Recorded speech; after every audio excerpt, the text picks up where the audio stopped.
Welcome to Kidmissing TV. My name is Angelina Wilson and I am your host. Today, we're going to talk about the case of Smurfette Doe. She is called Smurfette Doe because she was wearing a Smurfette t-shirt that said, "He smurfs me, he smurfs me not," with Smurfette picking petals off a flower. She was found in Houston, Texas on October 16th, 2012.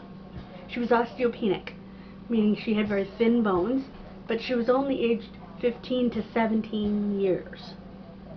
She also had a malformation at the base of her skull. She was believed to be mixed race. Her hands were missing, so it is possible that someone removed them because she may have had fingerprints in the system.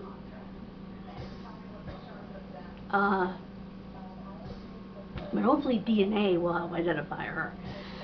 The picture on the poster that you see was done by Carl Kopelman. I consider Carl to be top of the top when it comes to forensic reconstructions. I love using his images. It makes the people look alive, you know, and a lot of times with busts, kind of one color, creepy, you know, less detailed. And some drawings are just a redrawing of the morgue photo. I've seen that done too, and I just think you need to do it to make the person look alive in order for someone to recognize them. Isotope testing says she was from Texas, Austin or San Antonio. She appeared to be in ill health and had a nutritional deficit growing up. She grew up very poor. She was dumped on the side of the road next to a gated driveway at 12755 Walters Road near an oil field. Is she another victim of the same killer as the Texas killing fields?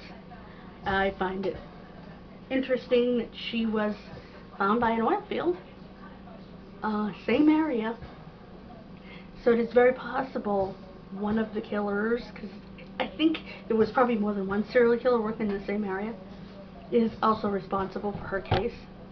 Or it could be a guardian of some sort of hers, or maybe a pimp if she was trafficked. And when I better clear that up. When I say maybe a pimp, I don't mean that she did anything wrong. She was a child. She was trafficked, if that is the case. She had 22 ribs instead of the normal 24. If this was the 1800s, you'd say, oh, she had a couple of ribs removed for, her waistline, because they did do that sort of thing. But this is not. This is 2012 we're talking about. She had arrested growth lines in her femurs, which goes along with the illness and malnutrition. It is speculated that she could have also had a disability, possibly an intellectual disability, based upon the malformation in her skull. I'm not sure how that malformation relates to her brain, because there wasn't a lot of information on it in what I could find in my research.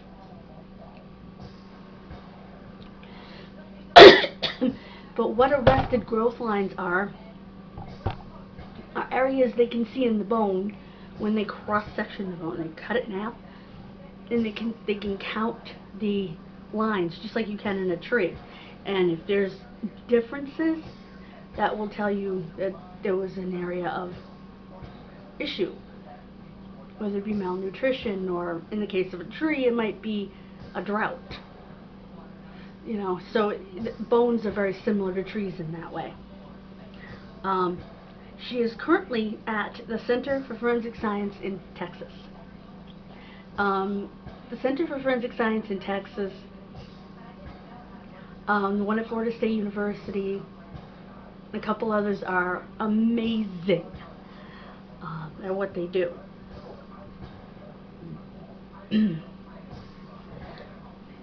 Could she have been abducted and kept, again, like I said, I believe that she was possibly trafficked. I really do. It would explain why she didn't eat. Or could she have got mad and stormed off, and then somebody grabbed her because she was out there? Because I don't think she ran away per se if she was disabled. She might have stormed off to cool off, you know, walk down the street, and just didn't come back. You know? But then I would think if that were the case, there'd be a missing persons report. I think they need to go through all the missing persons reports. San Antonio, Austin, you know, the areas where they said she could be from.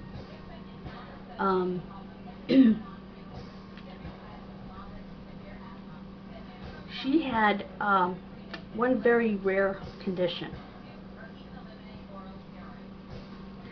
She had a tooth with a split root. So instead of having two ends to the root like this, she actually had three. Because one of them split into two branches. They say this is pretty rare, and forensic dentists have said that if they get dental x-rays of someone, they'll be able to identify her instantly. And a dentist will remember that unique feature as well. She did have an overbite, a very bad one evidently.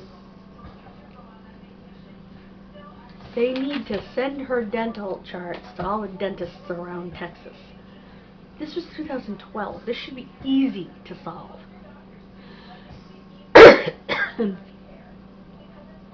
I would think. And if you have information, or if you're a dentist in Texas and you remember seeing her, because remember, you know, just because someone is said to have lived in a city doesn't mean they lived in the city.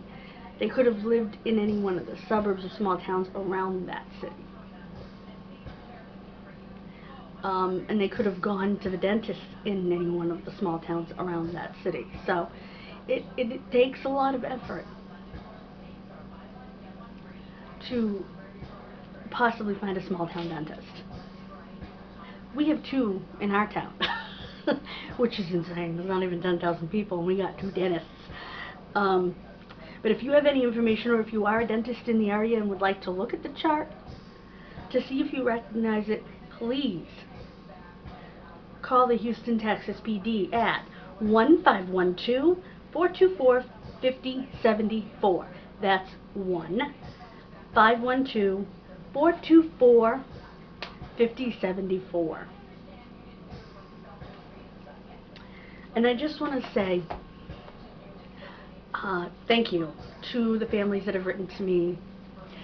Even the latest one that has written to me saying that I had some misinformation. I would be glad to share my sources if that's what they'd like. I would be glad to share my sources with anyone. I can only do what is written, you know. So if it's written incorrectly, then that's what you get. And I apologize for that. However, there's really nothing I can do about that. I just have to report what I find.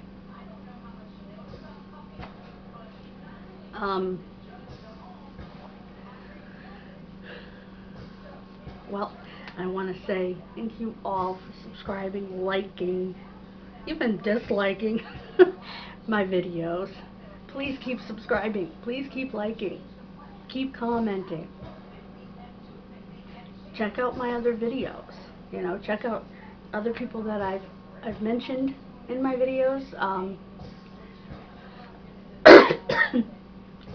I am hopefully working on, I need to send a really nice message, trying to get collaborations with other YouTubers. That always helps. It helps the cases, but it also helps our YouTubes grow so more people see the cases. That's why collabs are done.